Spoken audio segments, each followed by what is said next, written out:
Estás. Con mi hermano, y yo me digo que me la pongo.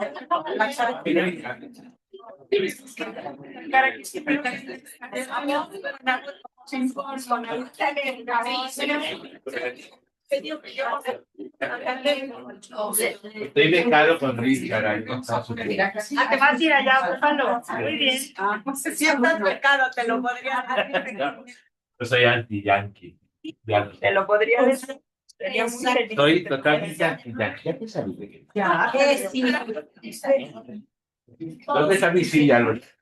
Hombre, pero es que este hombre me distrae. ¿Quién te distrae? Bueno, ¿quién te distrae, mi Pepe? Siéntate en donde quieras. Además, cosas no. No,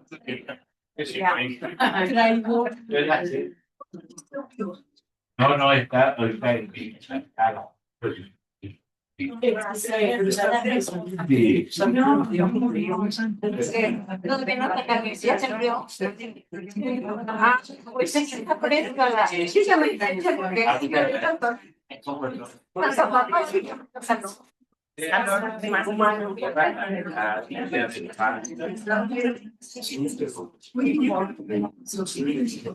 Yo también.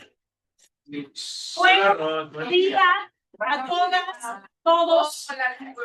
Bienvenidos a nuestra semana de clases muestra de FUPA 2026. Ya casi todos me conocen, pero veo un par de caras nuevas. Soy Rosa Elena Ortiz de la Fuente, coordinadora del programa, y es un gusto para nosotros que sigan viniendo a la Ibero y que la Ibero siga siendo su casa. Ay, sí. Y que sigan formando parte de esta bonita familia que es nuestro programa universitario para adultos. El sentido de esta semana de clases nuestra, tendremos 3 clases hoy, 4 mañana, 3 el jueves, es que conozcan, no 4, porque a las 10 hay 2 simultáneas, sí, está la de Sari y una de historia de la música. Para que escojan, para que vean, ya son tantos que puedo dar 2 clases al mismo tiempo. Sí, eso es. No, pero a ver, antes de aplaudirme, vamos a ver si funciona. Claro. ¿Quién la da? La da, se llama Dalila. Es mamá de una nieta de Marcia. Marcia que venía. Sí, Marcia, la vaquita que siempre viene con unas blusas bordadas preciosas. Mi paisana chiapaneca. Exactamente, bueno, pues esta chava es doctora en música, maestra en música por la UNAM, y va a dar un curso de historia de la música occidental. Para que ya tomó a lo mejor el de... No, a ver, porque hay gente que no le interesa o que prefiere otra cosa o lo que sea. O sea, mi idea es que eventualmente tengamos en cada horario 2 opciones. Pero para eso necesitamos seguir creciendo. Claro. Entonces, repito, el sentido de esta semana de clases es que vengan, conozcan lo que tenemos preparado para ustedes, lo que les estamos ofreciendo, y a partir de ahí decidan la materia o materias que les interesan, precisamente un formatito. Ahorita les vamos a compartir, ya casi todos lo conocen, este formato para que una vez que tengan absolutamente claro la materia o materias que quieren tomar, la entreguen y me la hagan llegar. A ver, nada más, aquí vamos a hacer una aclaración que no es necesaria en todos los grupos. Miren a su alrededor. El límite de personas en esta materia es 25. Y esas 25 van a ser las primeras 25 que entreguen el formato y paguen. No puedes. Eso fue la vez anterior. Parece que estamos en primero, no, a ver, no nos conocen. No, Lupita, no, lo que pasa es que solo para las materias que tienen mucha gente. Ay, ya me pegó. Sí, pero ¿qué pasa? Si vas a tomar otras materias o pretendes tomar otras materias, ¿cómo pagas? O sea, ¿cuánto pagas? No, el viernes. Sí, a ver, no se apuren, yo les aviso. Yo les aviso. Debe de octubre. Sí. Ni estaba aquí, pero 23, Pepe, ya pagué 3 años. Bueno, entonces, repito, cuando tengan claro la materia o materia que quieren tomar, entregan esto. Hay 3 maneras de entregarlo. Pueden entregarlo personalmente a mí o al área comercial. Pueden... Ay, Lupita, no te enojes, ahorita te platico. Ahorita la Sí, ahorita.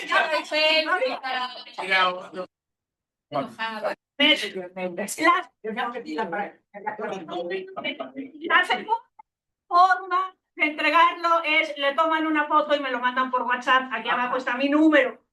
La tercera forma de entregarlo es, le toman una foto o lo escanean y lo mandan por correo, aquí abajo está mi correo. La fecha límite para entregarlos es el miércoles 2 de septiembre, o sea, el miércoles de la próxima semana.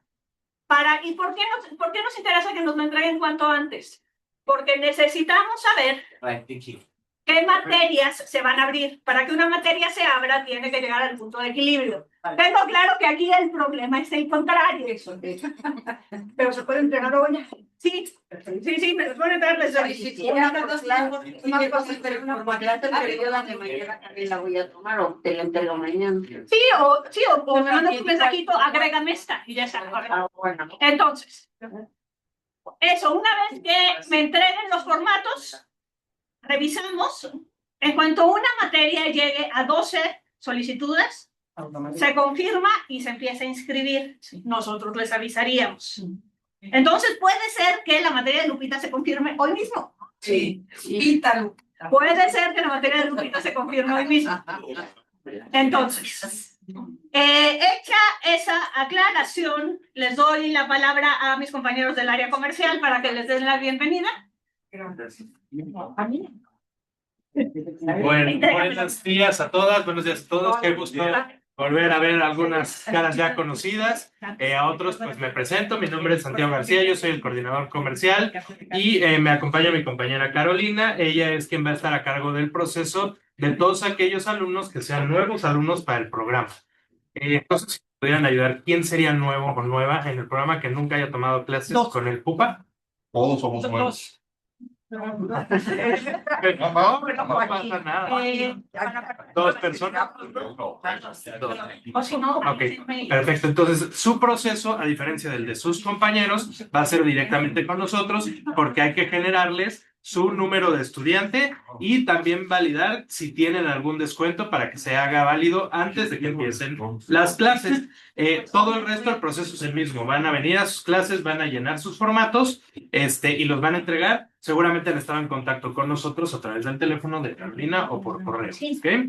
De todas maneras, a nosotros nos encuentran aquí en el edificio E, en la parte de abajo, y ahí vamos a estar y también podemos ayudarlos en cualquier duda que tengan. Si un día vienen y quieren entregar su formato y por alguna razón Santa Rosalena porque está dando clases o lo que sea, pueden entregarlo también con nosotros y nosotros se lo hacemos llegar. Nos comunicamos con ustedes cuando la materia esté confirmada para que ustedes puedan realizar su proceso, ¿vale?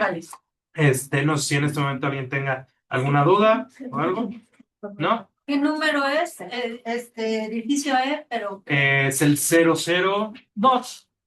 Sus oficinas es 00. Sí, iba a decir 001. Son los principios. 002.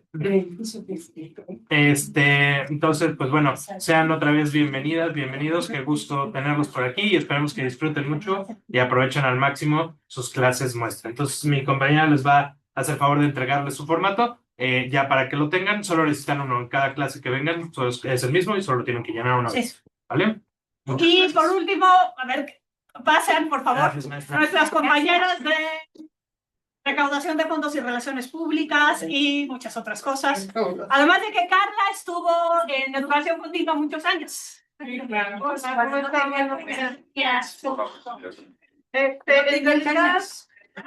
no tenías canas. No tenía yo canas cuando me conocí. Me da mucho gusto ver muchas caras conocidas en el programa que continúen. Ahora, como lo decía Rosalena, ya no estoy en educación continua, estoy en el área de relaciones públicas y procuración de fondos. Y bueno, mi compañera Dulce también estamos en el área. La verdad es que solamente venimos a hacerles una invitación, bueno, entregarles información por si conocen a alguien que esté interesado, tenemos en la universidad tenemos un producto que se llama Certificado de Estudios, que en realidad es una inversión educativa. Si ustedes conocen a alguien que quisiera invertir en educación para algún hijo, para algún nieto, pues esta es como es una opción que tenemos en la universidad para que ustedes puedan, una persona joven pueda obtener una carrera y se ahorra con más o menos como un 70% con esta inversión educativa. Entonces lo pueden comprar en una sola exhibición a 12 meses o a 24 meses y se les hace un plan de acuerdo a la edad que tenga el chiquito o la chiquita. Aparte, algunos no es necesario que tengan hijos, algunos lo hacen simplemente como una inversión que se puede ocupar, que la puedan vender en un tiempo. Entonces, les dejamos la información. Si a alguno le interesa, nosotros estamos ubicados justo junto al elevador. Entonces, si tienen alguna duda, pues estamos para servirles y me dará mucho gusto verlos en todas las actividades que tenemos aquí en la universidad. Sí, gracias.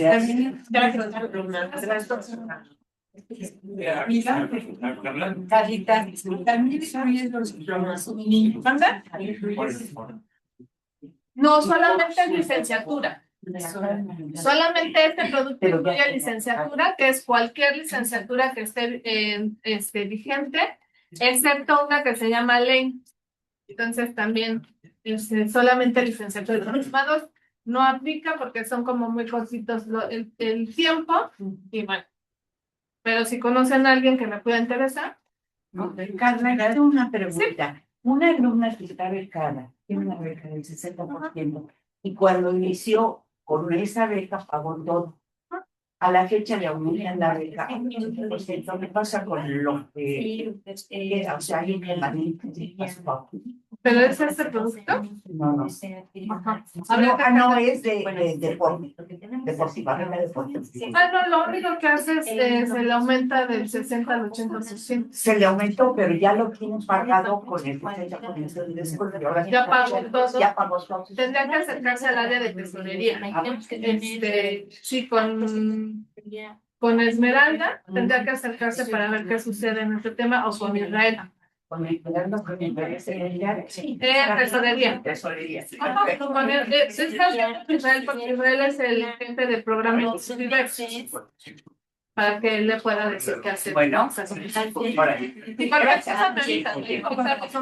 sí, claro. Gracias, que estén bien. Nos vemos a las 12. Muy bien. ¡Qué velocidad! ¡Qué velocidad! Muy bien. A ver, entonces, ya por último, para poder empezar su clase, los dejo con nuestra queridísima Lupita Quirós, que ya les va a contar cuál es su idea para esta clase, qué irán haciendo. Y pues me doy una vuelta en un ratito a ver que todo esté bien. Voy a traer también una lista de asistencia. Me interesa tener claro quién viene a las clases nuestras, independientemente de a qué materia se inscribe. ¿De acuerdo? Para que no me digan, es que no lo habías hecho nunca. No lo había hecho nunca. Vamos avanzando, ¿no? Eso tuvo una dirección. Yo no oigo. Pero sabe que la quiero mucho. Pero yo no oigo. Si fue compañera de mi papá en la universidad y todo. Bueno, pues empecemos. ¿Ya están listos? ¿Ya entregaron los datos? Todo. ¿Ya? Si no me los entregan al terminar. Gracias. A ver, dime. Perdona. Ahorita regreso. Que ya no tengo ni manos. No. Gracias.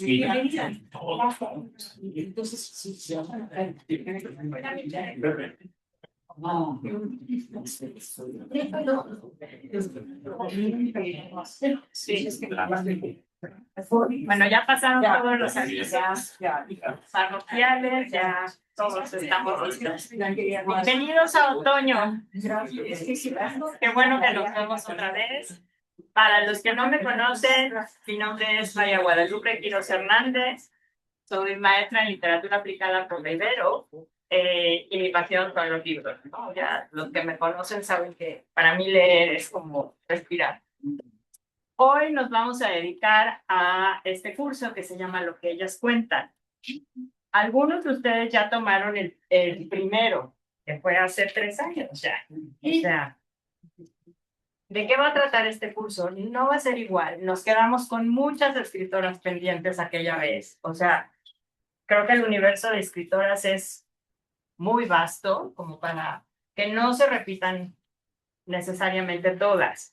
Hay algunas de las que tendremos que hablar porque son como las institucionales, las bases, los pilares, son las que hicieron todo para que las escritoras jóvenes puedan escribir como escriben, ¿no? Entonces, siempre es ver hacia atrás, siempre tenemos que ver hacia atrás y tenemos que ver quién empezó el camino, ¿no? El camino no se inventó solito, siempre hay alguien que ya lo anduvo antes que nosotros, entonces seguiremos viendo a nuestras clásicas, pero bueno, al final veremos quiénes van a ser o pretendo que sean. Otra cosa que también es importante es que si ustedes tienen una escritora que quieran que veamos en clase, con mucho gusto la investigamos y vemos y hablamos de ella, ¿no? O sea, es una clase que quiero que sea en 2 direcciones, no nada más de aquí para allá, sino de allá para acá también. Hay muchas escritoras que no conozco, muchos libros, muchísimos que no he leído. Entonces, sí, se aceptan sugerencias. Siempre conocer a alguien nuevo es refrescante. Sí. Entonces, empezamos con nuestra batalla de todos los... El ratón. El ratón. Bueno, aquí está, por si alguien quiere, mi correo y mi celular. De todas formas, para los que son nuevos, Rosalena hace un grupo con todos los que se inscriban. Entonces, en ese chat, en WhatsApp, ya nos vamos comunicando cualquier cosa y así estamos en contacto siempre. La verdad es que el correo pocas veces me acerco a él, o sea, es mucho más inmediato para mí el WhatsApp. Nos vamos a enfocar en nuestras escritoras mexicanas, ya escritoras internacionales.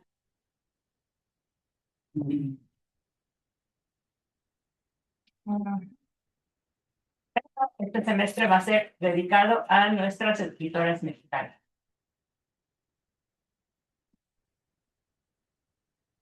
Esta frase que dice, el hombre o la mujer en quien reside la mayor virtud es el más elevado. Ni la nobleza ni la humildad de una persona residen en el cuerpo según su sexo, sino en la perfección de su conducta y sus virtudes, ¿no? Esto es un poco también para que no piensen que vamos a hablar contra los hombres o vamos a hablar solo de mujeres porque son mujeres. No, o sea, para mí, y opino exactamente igual que Christine de Pizan, somos iguales, ¿no? Todos tenemos virtudes, todos tenemos defectos, pero en este caso, esta escritora, Christine de Pizan, que publicó este libro, El Ciudad de las Damas, en 1405, tenía sus razones para hacerlo, digamos, ¿no? O sea, este libro, La Ciudad de las Damas, fue una respuesta a un libro que se llamaba El Romance de la Rosa. El Romance de la Rosa escrito por un hombre. Y Christine de Pizan, que es esta mujer, esta es la portada del libro, y es esta mujer. Quizá la vieron, ¿se acuerdan en las Olimpiadas en París? Que pasaron estas estatuas así como, bueno, una de las mujeres era Christine de Pizan, o sea, porque están como reivindicándola, como volviéndole a dar el valor que merece en la historia. Como de Carrington. ¿Mandé? Pareció un poco de Carrington. Ajá, sí, exacto, ella, pero la estatua, ¿no? Sí, Ajá. la estatua, claro. Porque es en la época medieval, ¿no? Entonces es como todas esta moda, digamos. La Ciudad de las Damas, les digo, fue la respuesta al Romance de la Rosa de Guillermo de Loris. Este Romance de la Rosa tiene 2 partes. En la primera se hablaba del amor cortés, entonces todo era muy lindo, cómo conquistar a la rosa, que la rosa sería la dama, la mujer, hablando muy respetuosamente de ellas. La segunda parte ya no la sigue escribiendo de Loris, la escribe otro personaje y habla fatal de las mujeres. O sea, lo peor que se, o sea, denostadas, son engañosas, son ambiciosas, son mentirosas, son todo lo que era el amor cortés y por lo que había que luchar por la dama. En la segunda parte son tontas, no tienen inteligencia, no sirven para pensar. Todas estas denostaciones, Christine de Pizan, que era una escritora y que logra vivir de su escritura, además en 1405, dice, a ver, esto no me parece, yo voy a contestar. Entonces escribe este libro que se llama La ciudad de las damas. Y la ciudad de las damas está basada en virtudes, digamos, la razón, la justicia, asisten a Christine de Pizan para formar una ciudad de damas, con damas que han sido sabias, que han sido a través de la historia, ¿no? Se fue a las griegas, se fue a través de la historia para demostrar que las mujeres pensamos, ¿no? Que las mujeres no nada más somos eso que se decía en el Romance de la Rosa. Esta contestación literaria y académica dio inicio a algo que se llama la querella de las mujeres, que fue un debate académico y literario que duró hasta el siglo XVIII, ¿no? Pensando, o sea, siempre tratando de denostar, tratando de decir, tú nada más sirves para quedarte guardadita, no tienes por qué salir al público a hablar, y aquí lo logra Christine de Pizan, ¿no? Porque el libro se hace un bestseller en su tiempo, digamos, ¿no? Entonces es como la primera vez que las mujeres, mediante un libro publicado, dicen, a ver, esto es lo que yo pienso, sin denostar al otro, o sea, sin denostar, sin responderle al mismo nivel, ¿no? Simplemente haciendo con razonamientos, haciendo valer a la mujer en lo que es, ¿no? O sea, entonces quería yo empezar con este libro, digamos, para ver que desde entonces ya había estos debates. Crucemos 2 siglos y crucemos el mar, lleguemos a la Nueva España. Y tenemos a esta mujer que es un prodigio, ¿no? Sor Juana Inés de la Cruz. Sor Juana, que creo que es de las pocas escritoras que leemos en la escuela, de las pocas, porque ahora vamos a ver una gráfica para que vean todavía la diferencia que hay en nuestros tiempos, de cuántos hombres se leen y cuántas mujeres. Pero Sor Juana tiene esta historia maravillosa que desde niña, para ella las palabras y descubrir y la curiosidad, lo que hablábamos, Ángeles, tener la curiosidad siempre a flor de piel para mantener tu cerebro activo, para hacer creación, para dudar, ¿no? Mientras más sabes, más dudas, como ella decía también. Entonces ella decía, yo no estimo tesoros ni riquezas, y así siempre me causa más contento poner riquezas en mi entendimiento que no entendimiento en mis riquezas. O sea, para ella no le importaba haberse casado con el mejor pretendiente de la corte, ¿no? A ella lo que le interesaba era saber, era aprender. Por eso se va al convento. Se va al convento sin una vocación religiosa, se va al convento porque era el único lugar en el que podía, obviamente con los mecenas, que fueron los Leonor Carreto en ese momento, que fue la mecenas de Sor Juana, que fue quien le consiguieron la dote, porque ella no tenía dote tampoco, ella era una hija natural, ella era una hija que el padre los había abandonado desde muy pequeños. Entonces no es que tuviera, o sea, tenía inteligencia y tenía belleza, tenía pretendientes, pero ella dijo, yo no me gusta el matrimonio, no me gusta lo que representa, yo quiero aprender, yo quiero descubrir, yo quiero conocer. ¿Qué pasó, Ron? Si hacen falta sillas, está abierto el salón de junto para que se vayan a recibir. Gracias. Entonces, esta monja maravillosa que también tuvo debates públicos importantísimos y que por ese mismo debate público, primero la carta a Sor Filotea que le manda el obispo de Puebla, en donde la pone un poco en evidencia, porque era una opinión personal muy particular y este obispo se encarga de publicarla bajo el seudónimo de Sor Filotea. Y después, en una respuesta a Sor Filotea de la Cruz, Sor Juana le responde que las mujeres tenemos la misma capacidad de los hombres de aprender, que tenemos todo el derecho de aprender también, que ella lo único que quiere en el mundo es eso, que no le quiere hacer daño a nadie, no, que solo quiere aprender. y la obligan de alguna forma ya veremos en alguna clase más a fondo a Sor Juana, pero la obligan a renunciar a sus libros. Tiene que vender, bueno, por presiones, los virreyes se van, primero la virreina Leonor de Carreto, que es la que la ayuda a entrar al convento, y luego María Luisa Manrique, que es a quien dedica sus poemas más amorosos, se tienen que ir. Entonces se queda desamparada, se queda sin protectores, ¿no? Y por supuesto, los lobos, como ella les dice en el Yo, la peor de Mónica Lavín, las echan. En sus últimas, cuando ya va por morir, esa etapa. En el libro de profesiones, los lobos acechan. Y los lobos es la iglesia, que la iglesia no soportaba que estuviera a la altura del pensamiento de cualquiera que se considerara sabio de su época, ¿no? Una rareza, sí, quizá, pero demostró que no por ser mujer no podías aprender, ¿no? No por ser mujer tenías que seguir el caminito marcado que ya tenían, y más en esa época, ¿no? En esa época era o el matrimonio o el convento, no había de otra. Ella escogió el convento en circunstancias muy privilegiadas, por supuesto, o sea, primero se fue a las Carmelitas Descalzas y no le gustó, ¿no? O sea, así como que no, ¿por qué? Porque no podía estudiar, no podía tener sus libros, no podía, no, ella no lo buscaba para aislarse, ¿no? Un poco de este mundo que no le gustaba. Entonces ya tenemos a dos mujeres hace siglos, ¿no? Hace muchos siglos, que precedieron a las que están haciendo hoy algo, ¿no? O sea, y que creo que es importante siempre tenerlas presentes, porque bastante sangre, sudor y lágrimas les debe haber costado, ¿no? Para que no les hagamos de alguna forma un reconocimiento. Ahora, ¿ustedes saben que tenemos una mujer nominada al Nobel?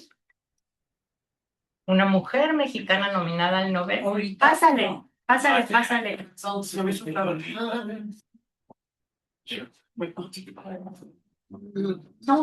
¿Quieres que vayamos por otra silla?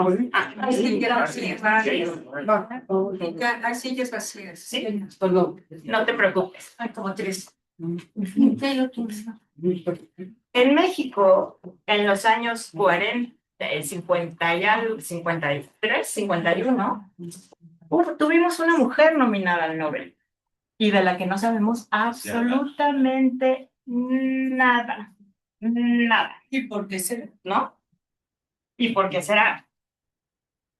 Se llamaba María Enriqueta Camarillo y Roa, nació en Coatepec. En Coatepec sí tiene un monumento, pero es una mujer ignorada por completo en la literatura mexicana. Cierto. Ignorada.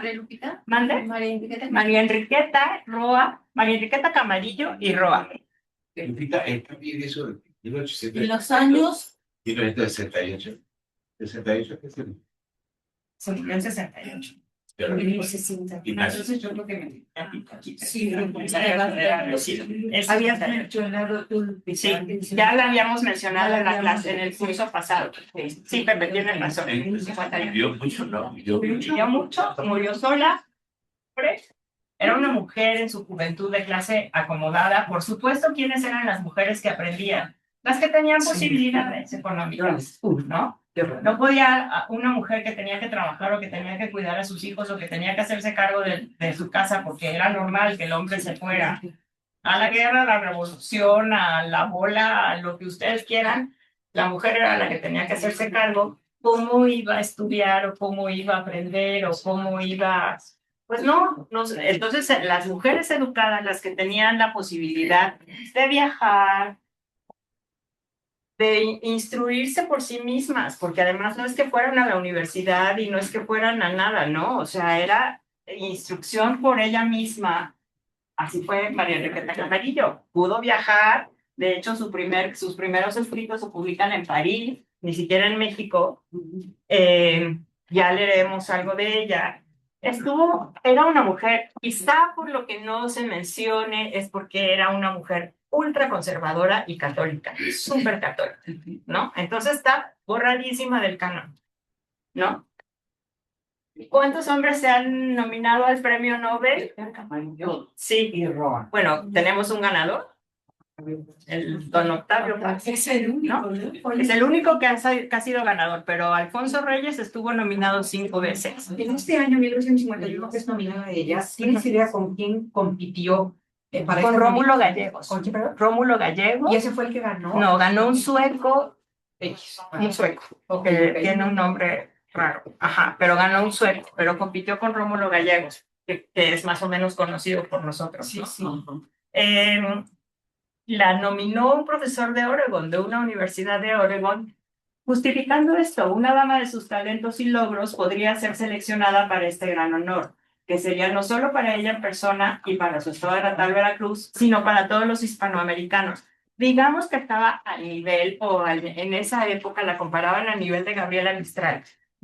Alfonso Reyes, a las únicas 2 mujeres que aceptaba en su Ateneo, en su círculo, era a Gabriela Mistral y a María Enriqueta Camarillo, ¿no?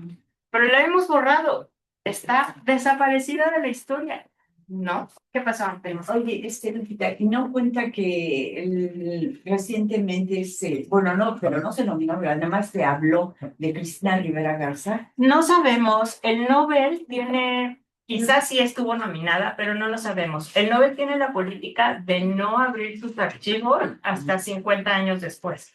Entonces, ahorita nos estamos enterando de quién estuvo nominado hasta 1976, ¿no? No sabemos de los que dicen en la actualidad Haruki Murakami, Cristina Rivera Garza, o sea, no sancionan. Quién sabe si alguien los pudo haber nominado, pero no lo sabemos porque esos archivos todavía están cerrados. ¿Y por qué? Pues es la política del Nobel. Yo creo que para evitarse polémica un poco también, ¿no? Ya pasaron 50 años, ya quizá ni están los escritores, ya quizá nadie nos pueda reclamar o nadie se pueda ofender, ¿no? Entonces, están ahorita hasta 1976. Entonces, ¿no? Ella fue en 1951. Y les digo, yo creo que estoy casi segura que leímos algo de ella en nuestros cuentos de texto, en nuestros libros de texto de la primaria, porque se dedicó a escribir, se llamaba Rosas de la Infancia, que eran como estos poemas chiquitos para niños que en los libros de primaria venían muchas coplitas que muchas veces ni siquiera tenían título del autor, ¿no? Y como hemos dicho también, como siempre les digo, cuando es anónimo, seguramente es el nombre de una mujer que está ocurriendo, ¿no? Como diría nuestra querida Virginia Woolf, anónimo sin el nombre de una mujer, ¿no? Entonces, tal vez leímos algo de ella y ni siquiera lo sabíamos, ¿no? Ahora se pueden consultar todos sus archivos. En Coatepec hay un museo y hay un monumento dedicado a ellas. Entonces, en la página de internet, si tú te metes a María Enriqueta Camarillo y Roa, puedes encontrar. Son súper, quizá tampoco ha trascendido porque está hecho sí para una época, o sea, sí para la época de la mujer, de este amor romántico, de este amor rosa, como, no sé, o sea, quizá no han envejecido bien sus obras, es a lo que me refiero. Siempre hemos hablado que un clásico se refiere a algo, a algún título, que va envejeciendo con el tiempo, o sea, que tú lo puedes leer ahora y que te siga hablando, ¿no? Que no dices, ay, esto ya pasó, esto ya no viene al caso, ya nada, ¿no? No, quizá Enriqueta Camarillo, no, pero para estos poemitas de la infancia, quizá todavía podría ser usado, o podría ser mencionada al menos, ¿no? O sea, cuando son niños y los estás introduciendo a la lectura y los estás introduciendo a la escritura, pues ¿por qué no decir que es nuestra única mujer que estuvo nominada al Nobel? Que leemos a Gabriela Mistral. Porque ¿no? los libros fueron hechos también por hombres. Seguro. ¿No puede que estuvo nominada? En 1951. 951. Ajá. 1951.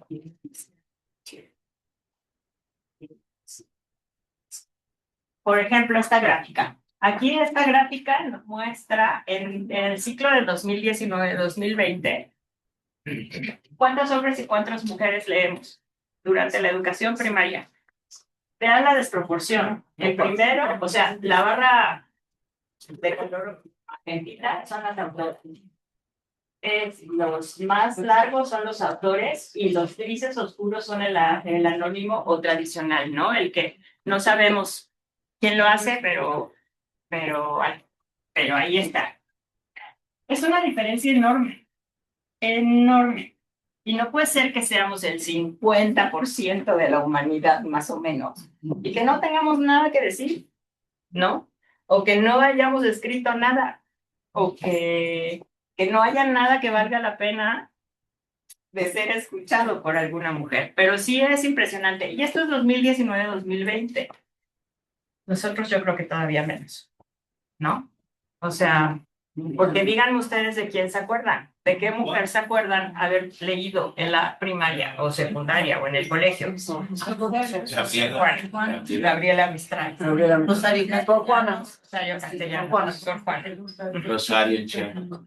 Rosario sí, seguro. Balú Canán, todos lo teníamos que leer en algún momento. Pero La mayoría era Madonero. Amadonero, seguro. Sí. Toda su poesía. Neruda un poco menos, pero Amado Nervo yo creo que sí lo veíamos, porque ni siquiera Ramón López Velarde veíamos a Amado Nervo, ¿no? O sea, También a López Velarde, ¿no? bueno, es que en su época, sí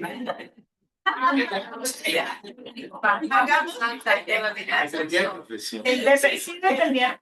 Yo leí más eso en sus años atrás. Sí, depende del profesor, dependía de Dependía mucho de texto. Y de la época, como De la época. Yo creo que no lo sé, hace mucho que no veo un libro de texto, la verdad. ¿Te asustarías? Me asustaría, yo creo que me asustaría. Digo, Pero creo que todavía tuvimos una buena educación literaria, ¿no? O sea, de alguna forma. Pero no nos enseñaron más allá. ¿Qué pasó, Tere? ¿Querías decir? Que yo me acuerdo que había el sexto año leo Fragmentos de Santa, de Gamboa. ¡Qué bárbaro! ¡Qué adelantada! ¿Qué dijiste, Navarrete? ¿Qué dijiste? No escuché. Que yo recuerdo que en sexto la maestra nos dio a leer unos fragmentos de Santa de Federico Gamboa. Se Federico Gamboa. Sí, seguramente, pero porque mi papá en la época era diferente. Yo creo que sí depende mucho. Pero lo leía. Sí. Lo que yo siempre digo es que la literatura te gusta, como las matemáticas, como la física, como cualquier materia, depende del maestro que te lo dé, ¿no? O sea, si el maestro te hace odiosa las matemáticas, ya las odiaste para toda tu vida, en estos años de formación. y química en la secundaria. Y química, o sea, si tienes un maestro que te haga la química interesante, que te la explicara de otra forma, todos hubiéramos sido más felices. Pero yo creo que por eso estamos aquí. Somos la mayoría, sí leímos. Sí, leímos más que lo que leen ahora. Ahí queda claro. Sí. Porque ya después se fue cayendo la... Éramos niños que todavía no pasábamos, no teníamos tanto tiempo de pantalla, no teníamos tanto tiempo de pantalla. Pero No. además las clases, los maestros. Y los maestros eran. Espérame, Lolita, ¿qué pasó? Yo estudié en la escuela oficial, en la primaria en México, y no promovía mucho la lectura. Yo vine a leer hasta la secundaria y es oficial, porque nos daban español. Español. Y Dentro del teníamos español estaba literatura. algún libro de literatura, que tenemos un libro, pues, nos decía fragmentos. Nos hicieron a leer Platero y yo, que creo que en la primaria se lee, creo, Sí. pero no promovía, durante mi primaria, yo no me acuerdo que habían promovido tener. Y es una pena, porque como hemos visto, tenemos mucha tela de dónde cortar para el que lo Oye, lea. Lupita, para que lo perdón, ¿Qué pasó, Lupita. Maru? que seguro casi todos pasamos por el galano arte de leer en la secundaria. En prepa leía, Está hablando Maro. perdón, hablan Ajá. No sé si recuerden, pero era un libro y lo que promovía era a Lorca, Quevedo, Lope de Vega, puros varones. Sor Juana aparecía ahí de refilón, pero era el galano arte de leer. Era un libro obligado en las secundarias particulares. Y era el siglo de oro español lo que leía. Ajá. ¿No? Así como que. Sí, Platero y yo, ¿de quién es? De Juan Ramón Jiménez. Es hermoso. Ese también me lo dejaron leer en Hermoso. primaria, no me acuerdo. ¿Qué pasó, Pepe? Lupita, ahorita que está tan en boga la película de la Odisea, y a los que ellos también les gustó. Pero leíamos, nosotros leíamos y leíamos. O sea, sí, Don Quijote. No, Sí. yo no sé si los chicos, ¿cuál? Aunque eran versiones reducidas, obviamente, pero estas versiones reducidas te sirven para introducirte a la gran obra. Yo me acuerdo que tenía, no por el colegio, no sé cómo mi papá consiguió unos libros de texto que no sé si eran para los maestros, como los hechos por Vasconcelos, que tenían unas cosas increíbles. Tenías a Shakespeare, a todas las tragedias, todo, ajá, la Ilíada, la Odisea, cuentos, maravillosos esos libros, pero eso a mí no me lo dieron en el colegio. Entonces, yo no sé si dependía también de cada escuela, no lo sé, pero lo cierto es que sea como sea, en el libro que nos dice Maru o en lo que hayamos leído nosotros, no leímos por eso. Y Lupita, yo recuerdo. Ay, Juana de Ibargüen. ¿Me permiten? Sí. Nada más, vamos a aprovechar que estamos empezando periodo para generar nuevos hábitos. Les recuerdo que, creo que no ha sido el caso, pero eventualmente pasa. Les recuerdo que si hablamos varios al mismo tiempo, quien está en línea o quien ve la grabación después no entiende. Entonces es importante hacer un esfuerzo para hablar de uno en uno. Sé que no es fácil, estos temas nos emocionan, queremos participar, pero pues vamos a hacerlo por nuestros compañeros que no están presentes. Gracias. Oye, sí, oye. Yo estaba hablando, por favor. Y pero, nos marca, a mí me pasó eso, a mí me marcó mucho mi maestro desde secundaria hasta prepa. Y recuerdo su nombre perfectamente. Y estoy hablando de los 60. El profesor Ercilio Esquinca. Que yo lo veía como un hombre cultísimo. Porque hablaba de Ilíada, de Don Quijote, del Cid. Bueno, o sea, Dan nos marcan que hablando de otro premio Nobel, Albert Camus, que ya lo vimos también en clase con Paloma, cuando recibe el Nobel, escribe una carta de agradecimiento a su maestro de primaria, ¿no? O sea, que de no haber sido por él, no hubiera sido escritor, ¿no? Entonces es cierto que los maestros en esa edad tienen que ser como fundamentales, porque de ahí te vas para uno o para otro lado, ¿no? O sea, odias las matemáticas o amas las matemáticas, odias la literatura, amas la literatura, o sea, es de verdad.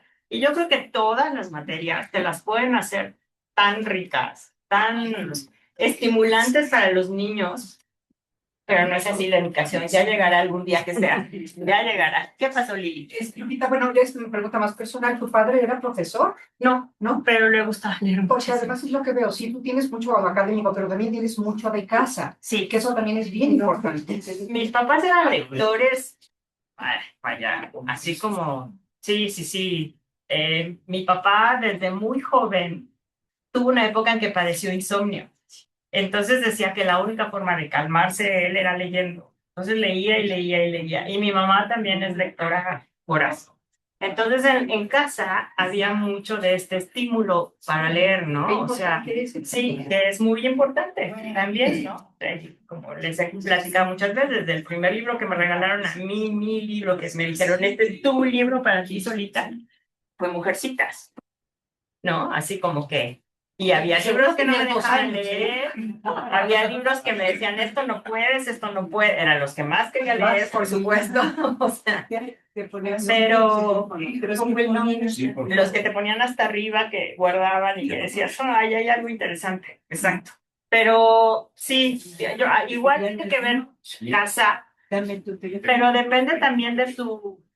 No sé cómo se te despierte el gusanito, la verdad es que es una incógnita para mí, ¿no? O sea, yo te puedo, sí, no sé, no lo sé, pero yo creo que yo los veía, supongo, y algo debo haber dicho, pues, ¿por qué están haciendo eso esos señores? ¿O por qué hay tantos libros, no? Es que también ahí es un poco que fuera lo del hábito famoso, ¿no? O sea, si yo veo que mi papá está leyendo, mi mamá está leyendo, me toca leer. O sea, y de repente hay un horario establecido. Todos yo creo que tenemos un horario establecido en el día en el que agarras tu media hora de lectura. Y por ejemplo, lo grave que veo hoy en toda esta práctica jóvenes es que los jóvenes no aguantan un mensaje ni siquiera de más de 10 segundos. Ya le están cambiando. Sí. O sea, ¿cómo van a agarrar un libro si ya tienen el hábito de... No, y la verdad es que leer no lo puedes imponer tampoco, porque además, acuérdense también en la escuela, nos decían, tienes que leer Balún Canal. Y decías, ¿por qué leer eso si quiero leer otra cosa? ¿No? No me está gustando, no lo estoy entendiendo. O sea, en vez de que te fomenten, a ver, hay esta opción, hay esta opción, hay esto, hay algún libro que te va a atrapar. Quizá todavía no lo encuentres, pero si nada más te dan por obligación leer algo a esa edad, en la secundaria hablo, por ejemplo, en la secundaria que te hagan hacer algo por obligación, ya no hiciste nada y lo odiaste para toda tu vida, ¿no? Pues ya pasarás esa etapa, pero bueno. ¿Qué pasó, Socorrito? Siguiendo lo que nuestro compañero dijo, hay libros que sí, por ejemplo, Harry Potter, ¿qué otros? Harry Potter logró que muchos niños se acercaran a Las Grey, ¿cómo se llama? Las sombras, Las 50 pero digo para adultos, Bueno, el otro sería el Señor de los Anillos, que también enganchó a muchos. o sea, muchos niños.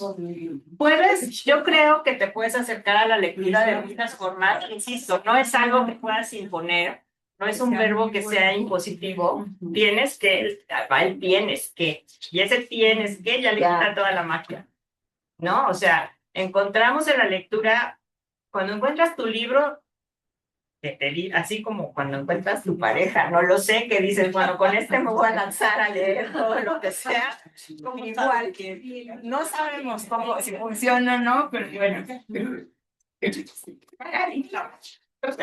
Entonces es como, es por eso que va este curso de escritoras mexicanas, no porque sea una causa feminista, no porque lo es también, pero es más bien enfocado a eso. Hay muchas autoras que desconocemos, muchísimas.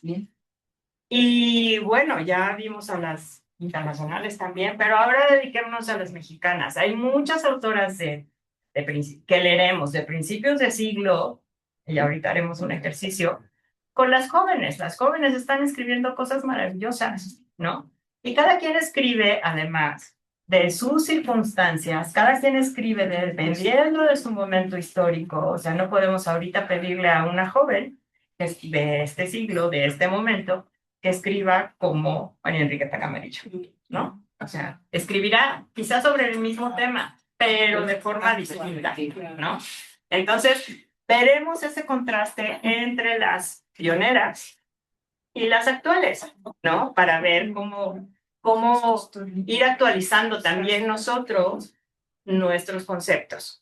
Entonces, ahora, por ejemplo, vamos a hablar de dos escritoras, muy brevemente, para que nos dé tiempo y podamos leer. Pilar Fontanilles de Rueda fue una escritora que no se tiene de ella la fecha de nacimiento porque no se registraba, pero publicó su primera novela en 1915, ¿no? Participó, ¿se acuerdan que ya habíamos hablado también alguna vez de que hubo un congreso feminista en Yucatán en 1920? O sea, en los primeros años del siglo XX ya estaban estos movimientos, no es que hayan estado, no es que sean vigentes, están desde Cristín de Pizán, ¿no? Y nada más es hacernos oír, hacernos ver, aquí estamos, pensamos, ¿no? No somos un ente raro, no somos un ente con el que no puedes tratar, ¿no? Somos iguales y tenemos las mismas inquietudes. Entonces, Pilar Fontanilles de Rueda, que, insisto, nació en Yucatán y en Yucatán fue el primer congreso feminista, fue directora de una revista. Ahora leeremos algo muy cortito de ella.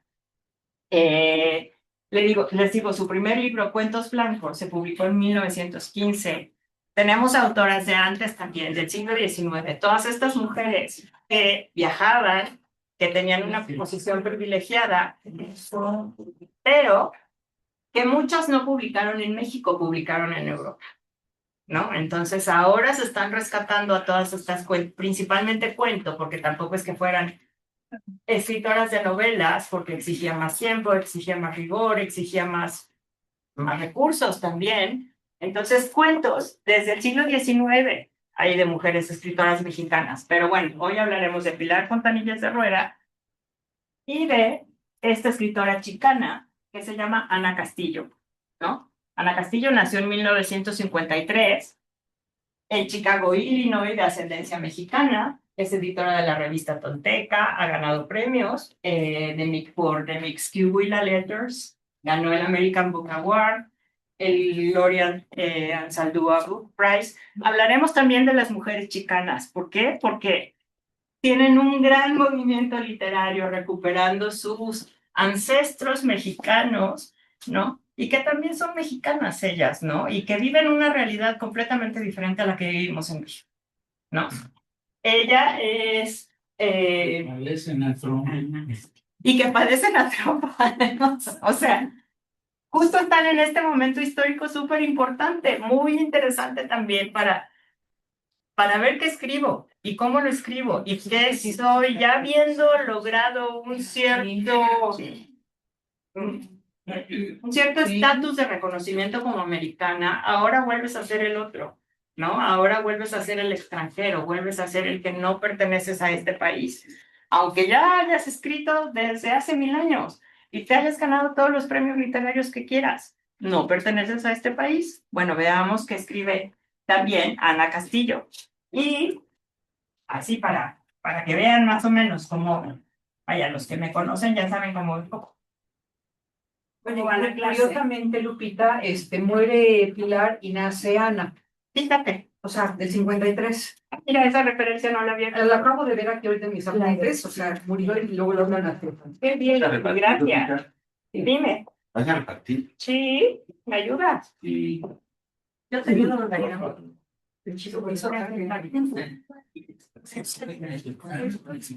¿Quieres vigilar? Vamos a hablar hoy sobre un tema, el amor. Como era el amor en 1900, principios del siglo XX. ¿Cómo es el amor a finales del siglo XX? ¿No? O sea, pero es el amor sigue siendo de todas formas, ¿no? Entonces, veamos la diferencia de escritoras, veamos los diferentes puntos de vista sobre el amor. A ver qué opinamos.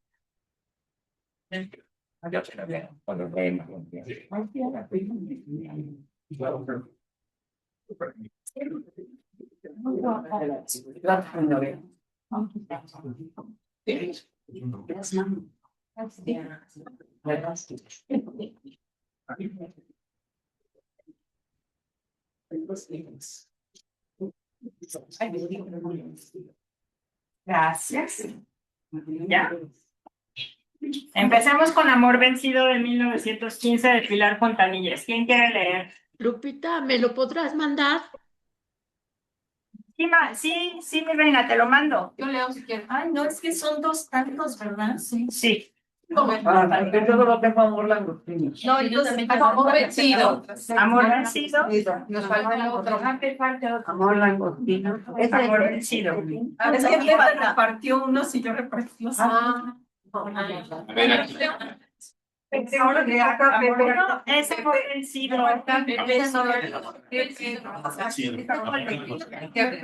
Amor Vencido. Yo tengo Amor Vencido. Una que se llama Amor Vencido y otra que se llama Amor Langostino.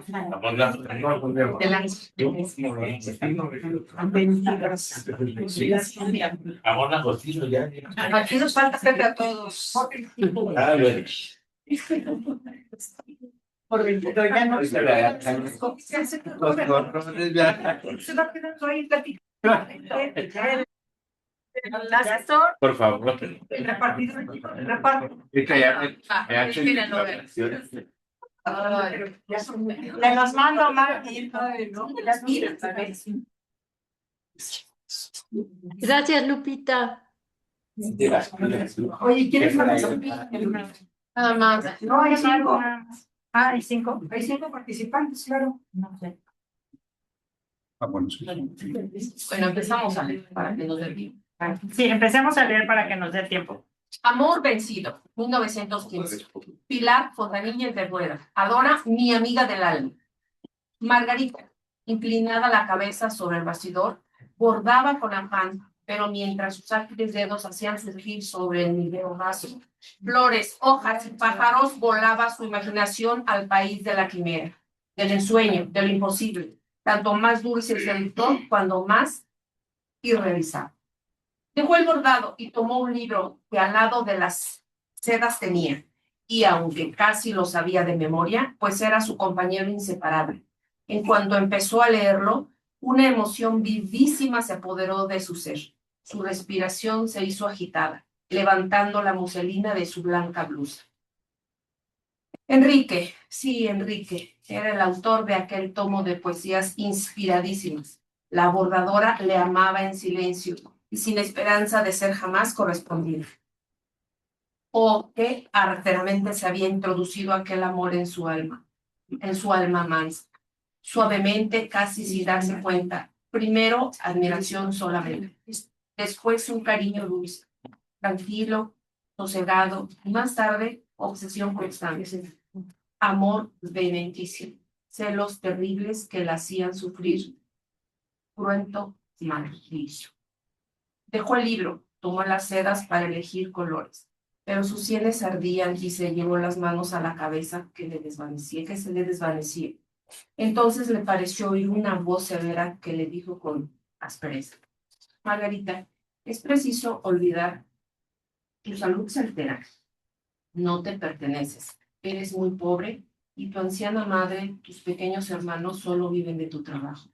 No puedes perder el tiempo soñando en amores imposibles.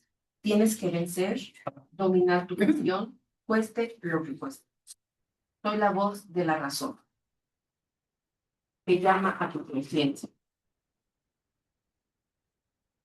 Tu conciencia adormecida. Soy el deber austero que quiere verte siempre tranquila, buena trabajadora. Quema ese libro, su lectura te trastorna, te enloquece. Una claridad roja brillantísima iluminó la estancia, apareciendo una mujer hermosísima, vestida de rojo, llevando en la mano una antorcha que describía rayos de luz esplendorosa. A su vista huyó despavorida. Acercóse la visión a Margarita y le dijo con voz vibrante: soy la pasión. A mi imperio se subyuga, se somete la razón, la conciencia, el deber. A todos les venzo, los domino. Acarició amorosamente a Margarita preguntándole: ¿sufres mucho? Tu corazón lucha demasiado. Está enfermo. Verás, te lo voy a poner.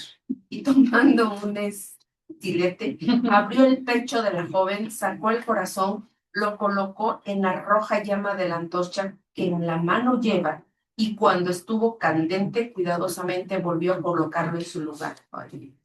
Margarita sintió circular por sus arterias fuego abrasador, ansias desconocidas. La pasión sonreía y al oído de la joven susurró: Enrique, ¿por qué no has de amarle? ¿Por qué no has de aspirar a él que corresponda a tu cariño? Eres bella, elegante, tu origen es noble. ¿Por qué no te ha de amar?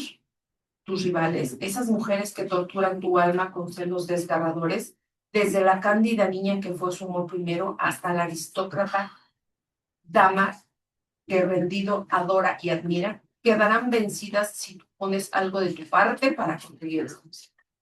¿Por qué no has de disfrutar del placer exquisito de leer tus escritos? Son tan bellos. Escucha. Y tomando el libro en la mano, se puso a leer la pasión con voz armoniosa, vibrante, los versos de una música suave, melodiosa, dulcísima acompañaba la lectura, resultando una deliciosa melodía. Margarita oía palpitante de emoción las bellas estrofas de Enrique, pareciéndola que escuchaba su voz adorada.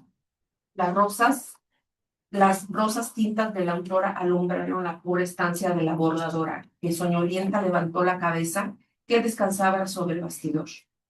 Todo había sido un sueño. El cansancio del constante trabajo, la lucha que sostenía en su alma, tratando de vencer aquel inmenso amor que por Enrique sentía. La rindieron y en su intranquilo sueño vio fantásticas visiones. Segura de sí misma, acostumbraba siempre a dominarse, a vencerse, a que imperase el deber marchando siempre por el áspero camino de la austera virtud.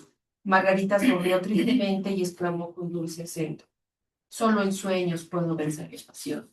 Y resignada, tranquila, dispuesta siempre a cumplir sus deberes por grande que fuese el sacrificio, se propuso olvidar a Enrique y dando otro curso a sus ideas, pensando en la anciana madre y en sus hermanos, continuó el interrumpido montar.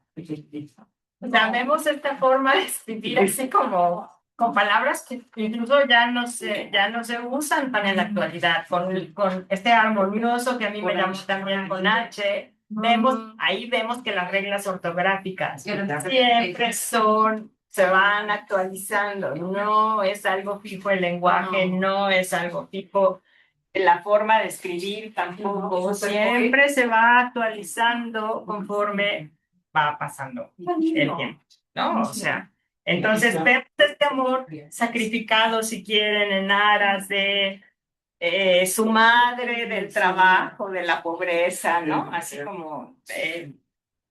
ay, perdón. Del deber y la responsabilidad. ¿Qué pasó, Raimundo? Europea. Dulce, acaramelado, así como meloso, melopea. Te digo, hay palabras que ni siquiera se usan ahora, ¿no? O sea, que ya están en desuso. Pero bueno, así era el amor en 1915, o así nos describe el amor esta escritora Pilar Fontanillas de Rueda en 1915, hace un siglo, más de un siglo. Entonces, son las costumbres de la época también, ¿no? Amar en silencio. Amar en silencio, el sacrificio, ¿no? Es un amor platónico, está enamorado de un escritor. Está enamorada de un hombre real, exacto. Ajá. Sí, sí, sí. Ahora veamos Amor Langostino. ¿Quién quiere leer Amor Langostino? Amor Langostino es de Ana Castillo. O sea, ahí vamos a ver los Ahí vamos a ver los contrarios. Darcy, tú hablas fuerte. Yo no escucho. Por favor. Amor Langostino, 1996. Ana Castillo, traducción Elisa Corona Aguilar. Ella era mi mesera cada vez que yo iba a Mares, Mazatlán, pero no le puse atención hasta la tercera vez que estuve ahí. Dicen que la tercera es la vencida o algo así. De cualquier forma, como todos ahí usaban gafetes, yo supe su nombre desde el principio, Catalina. Yo no traía gafete, obviamente los clientes no tienen que usarlo, y en realidad yo no estoy acostumbrada a andar por ahí con gafete, excepto en las reuniones regionales, donde todos tenemos nuestro nombre pegado en la etiqueta, ¿sabes? Se te olvida y andas por todo el pueblo y el de la gasolinera o cualquier idiota en la calle te dice: hola, Vanessa. Tú te preguntas qué diablos está pasando, todos son psíquicos o qué. Entonces llegas a tu casa y tu hermano menor te dice: ya te puedes quitar el gafete, tonta. Entonces tú misma dices: tonta, y te das con la mano en la frente. Catalina, con su gafete y su boca color rubí, solo me miró de manera un tanto extraña cuando dije: hey, Catalina, ¿qué tal? Ella llevaba el cabello muy esponjado, así lo usaban las chicas jóvenes en ese entonces. Chicas de preparatoria, quiero decir, y chicas que eran mamás desempleadas. Chicas que trabajaban de meseras. Yo era una profesional, así que no podía andar por ahí viéndome de esa forma. De hecho, yo estaba en entrenamiento, pero al final del periodo sería un agente de ventas oficial de la compañía internacional Fuji de computación. Una compañía internacional enorme, que acababa de abrir una pequeña sucursal en nuestro pueblo hacía un año. Yo había tomado algunas clases de computación en la escuela técnica mientras buscaba algo mejor que ser mesera o cajera en las tiendas locales de descuentos. Me sentí feliz de la vida el día después de que metí la aplicación y recibí la llamada de que estaban interesados en verme. También me sentí un poco mal por mi papá, que fue a aplicar conmigo. Había estado desempleado por un año.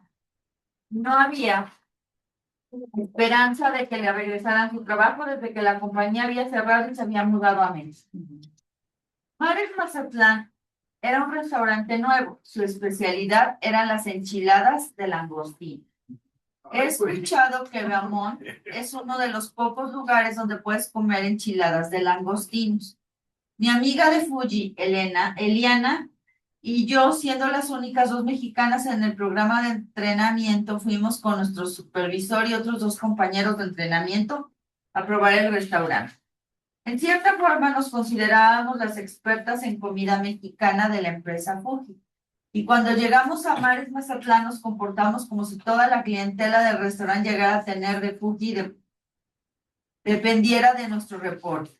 Bueno, esta no es para nada una historia de comida, así que solo te diré. Tal como he tratado de decirle a Catalina un montón de veces, pero todavía no me cree. Y aunque ella me llamó la atención desde la primera vez que estuve ahí, yo estaba demasiado concentrada en tratar de impresionar a mis colegas como para separar a Catalina de su trabajo. Y si de verdad se trata, yo solo dije, hey Catalina, ¿qué tal para presumir frente a ellos?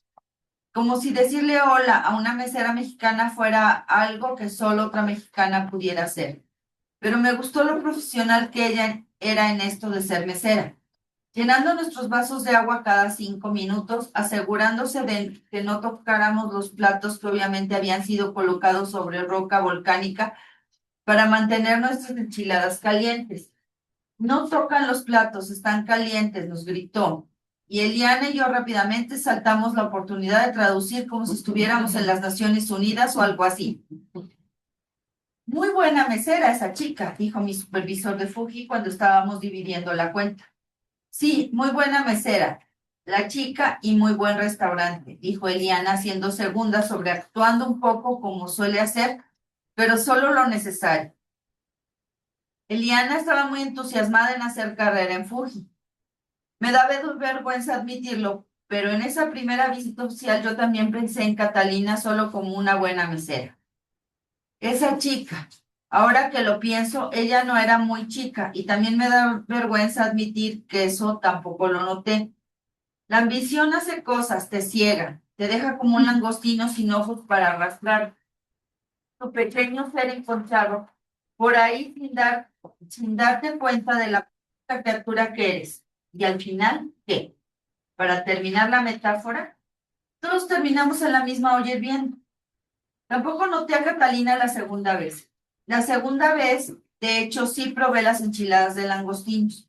Bueno, sé que dije que no hablaría de comida, pero estaban bastante buenas. Por eso decidí regresar a la siguiente semana. Esta vez no iba con mis colegas de trabajo, quienes tendían a distraerme por cualquier cosa lo suficiente estando en el trabajo. Y con toda la competencia para ver cuáles 20 de los 42 de entrenamiento se quedaban en fútbol. Yo empezaba a preocuparme, a diferencia de Eliana, que trabajaba con entusiasmo a pesar de su inglés imperfecto. Yo simplemente no tenía la suficiente personalidad para ser vista como material de ventas para fútbol. Fui a Mares Mazatlán para ahogar mi dolor en un pozole de langostinos, el cual era la nueva especialidad. Hey, Catalina, ¿qué tal? Dije, con menos entusiasmo que cuando estaba con los de Fuji. Pero como mencioné antes, ella apenas sí me miró. Yo solo era parte de la mesa que conformaba la locura de la hora de la comida. Supongo, y ni siquiera se molestó en responderme. Ella regresó un minuto después y tomó mi orden, otra vez sin hacer contacto visual. Mientras Catalina servía agua en un vaso de plástico que puso frente a mí, limpiaba la mesa con un trapo y me quitaba el menú antes de que yo terminara de decir el especial, por favor. Me descubrí sintiendo algo que no había sentido antes. Me tapé la cara con la mano deseando que ella no me viera sonrojarme. Lo que estaba sintiendo era algo similar a descubrir que todavía traes el gafete en la calle, pero peor, una combinación entre el gafete, un pedazo de papel de baño pegado en tu zapato al salir de un baño público y tal vez sumando al descubrimiento de que tienes un pedazo de espinacas pegado en los dientes de enfrente en el instante en que encontraste todo el valor para decirle hola a alguien con quien has estado fantaseando un mes. Dije hola otra vez tapándome la boca con la mano. Pisé mis zapatos bajo la mesa, los cuales estaban bien. Noté los zapatos de Catalina del número 6 mientras miraba hacia abajo. Siempre pude adivinar con exactitud el número de los zapatos de mujer. Me estoy mostrando tal como soy, más de lo que debería. Pero qué diablos, y eso es exactamente lo que le dije a Catalina después de que dejara frente a mí un tazón de pozole de langostinos, golpeando la mesa con un paz. De modo que unas gotas de chile salpicaron mi única blusa de seda. Catalina me miró, pero no pidió disculpas. Catalina, pregunté, ¿te gusta el billar? Este es el amor al final del siglo, ¿no? Es el amor entre dos mujeres. El amor de dos mujeres que trabajan además en una compañía gigantesca o que están luchando por trabajar en una compañía gigantesca. El amor en Estados Unidos, del otro lado del país también. Pero ¿cómo hablar de este amor? O sea, eran dos mujeres trabajadoras que nos describen perfectamente su entorno, ¿no? La otra, una era pobre y tenía que trabajar para la mamá, y aquí también ella se preocupaba del papá un poco, pero vivía ya más como ella quería, ya tenía la libertad quizá de hacer, y que eso hemos logrado también, libertad para hacer cosas que antes no se podían, ¿no? Antes no se podía, no se debía amar a alguien fuera de las normas, ¿no? Aquí no, aquí ya tiene esta libertad y es como, a mí me pareció un contraste, ¿no? De lo que se hablaba a principios de siglo y de lo que se hablaba al final del siglo XX, ¿no? Entonces, Este es ligerito. este es ligerito, el otro es más como intenso, como más hablando así, en términos que les digo, con palabras que incluso ya no se usan hoy. Nos podemos identificar más un poco con toda esta situación de trabajo, con toda la situación del amor de las dos chicas, ¿no? Y con el otro ya no, pero es el mismo tema, ¿no? Es el amor. Oye, Lupita, y también pudiera ser en el primero es un sueño y en el otro Exacto. es un pensamiento, no es un sueño, es un pensamiento. Que es una Entonces, gran diferencia. exacto. Sin embargo, hay en ambos casos la aceptación de su realidad. En el caso de el amor vencido, perdón, la pasión hay que esconderla, hay que mandarla al mundo de los sueños, mientras que en el amor langostino lo puedo declarar, lo puedo convertir en algo real. Puedo mostrar, ya no tiene que ser. ¿sí? Está también un poco comparando con las mujeres, ¿no? Con la situación de las mujeres. Estas mujeres que ya se muestran, que ya ocupan el espacio público, que ya pueden decir lo que sienten con tranquilidad, ¿no? Y vivir su vida como ellas quieran, a como era a principios de siglo. Entonces, sí, Maru, tienes toda la razón. Ajá. Entonces, así van a ser las lecturas que hagamos en clase, ¿no? O sea, quizá no vamos a irnos por la década de 1910, la década de 1900, por décadas como fue el curso anterior. Aquí va a ser tratar de comparar cómo escribían antes y cómo se escribe hoy, ¿no? Sí. Para ver los puntos de vista, cómo Ha cambiado. ¿cómo ha cambiado? No sé si evolucionado o no, pero ha cambiado. Hemos cambiado, ¿no? Un Pues, poquito. Lupita, a mí me llama, o sea, me lleva a este pensamiento. Y dentro de nosotros, existe un escritor que esté ahí dormido. Tu obra sería muy interesante porque pues, nos tocó dar los 2 siglos, ¿no? Ujú. Entonces, ¿qué lenguaje utilizaríamos nosotros, esta generación? Claro, claro, y todos llevamos un escritor adentro. Sí, claro. Todos. Entonces, es muy interesante hacer este ejercicio también, ¿no? Todo lo que nos ha tocado vivir, especialmente a nosotros, 1000 cambios en la vida y en nosotros mismos también. Entonces, seguiremos aprendiendo y cambiando y todo.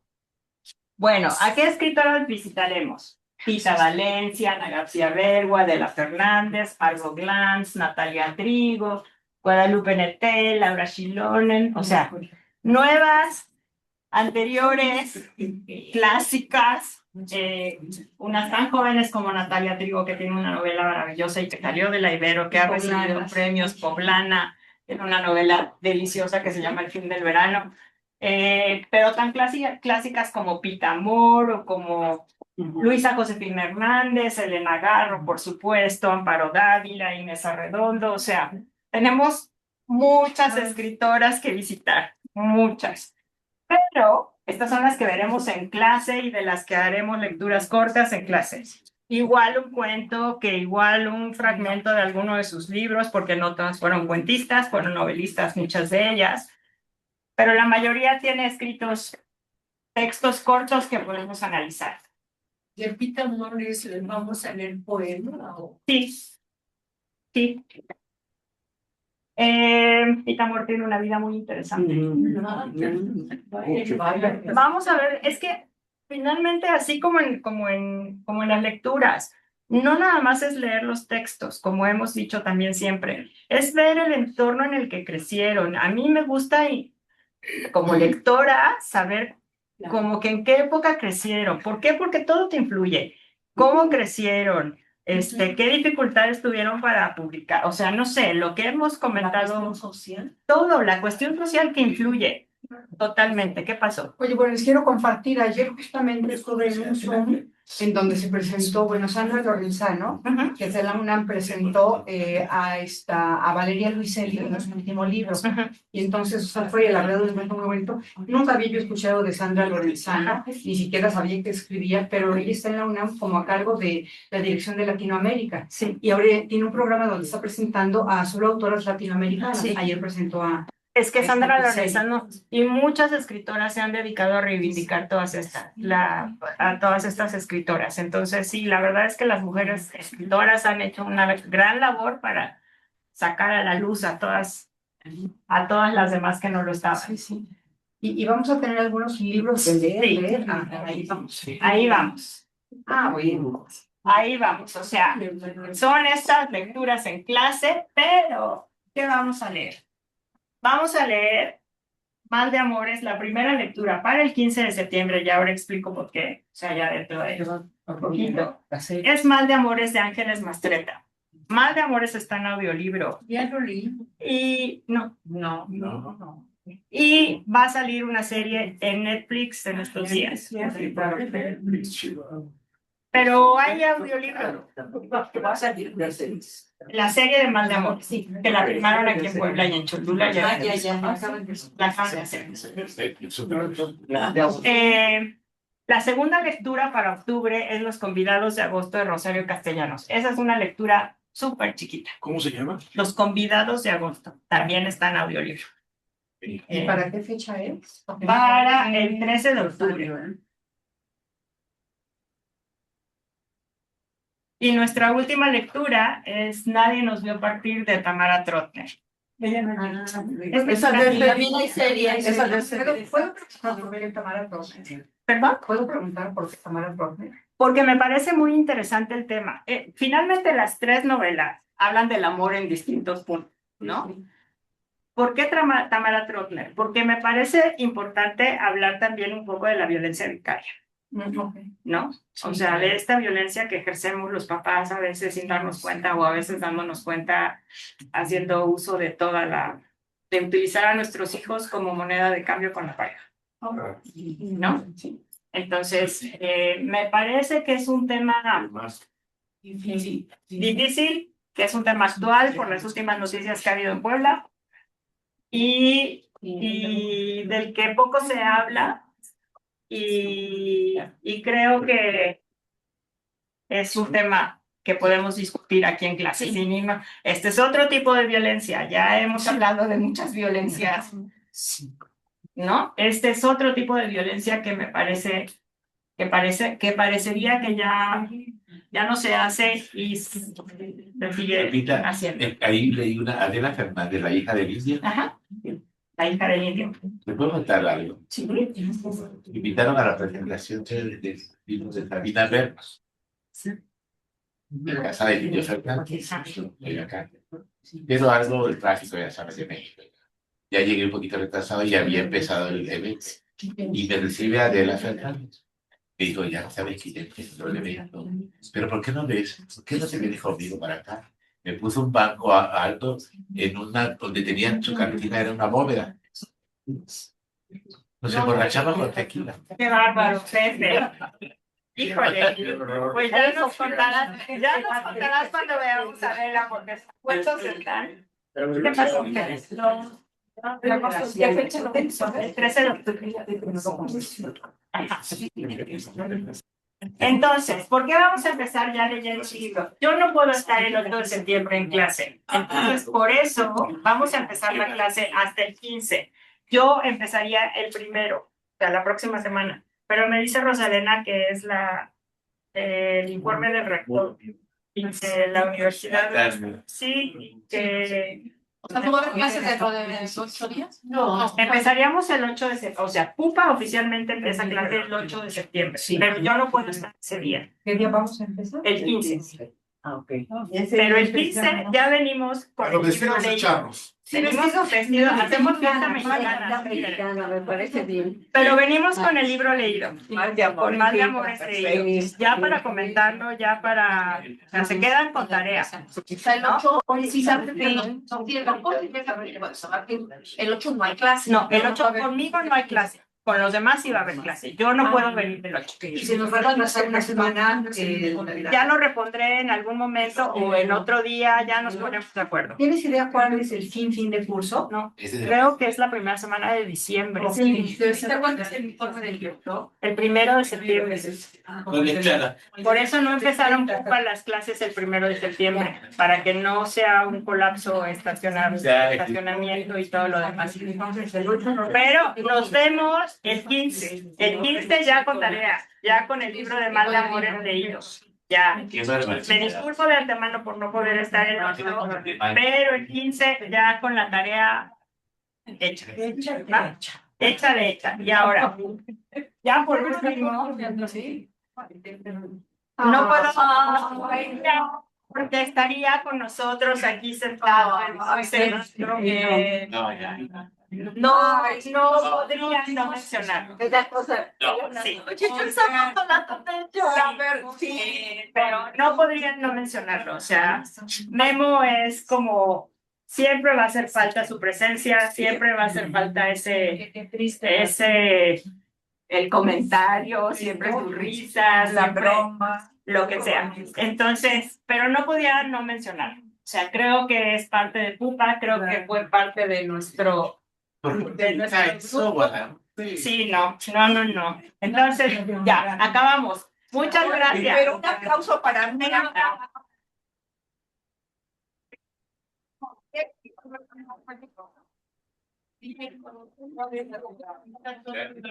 Se está tomando la clase, seguro. Se están tomando las clases. En la de los algoritmos, de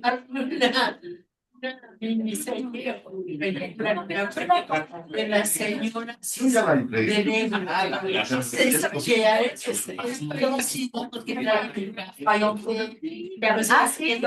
¿Y dónde está la señora? La señora de la señora de dice, hermano, sí, ahorita, pero para no no las encanta. la señorita, creo que la señorita Muchas gracias. Para que no bajen. Lupita, muchas gracias. Me A ver, despido. hay café, hay una cometa acá desde mi casa. Que se quieren llevar la puerta. Quien quiera llevarse los aguacates, hay algunos aguacates. Gracias por los aguacates. Quiero trabajar más. Gracias, Gaby. Vete los aguacates. No. Lupita, me despido. Muchísimas gracias. Chao, Lupita. Chao, compañeros.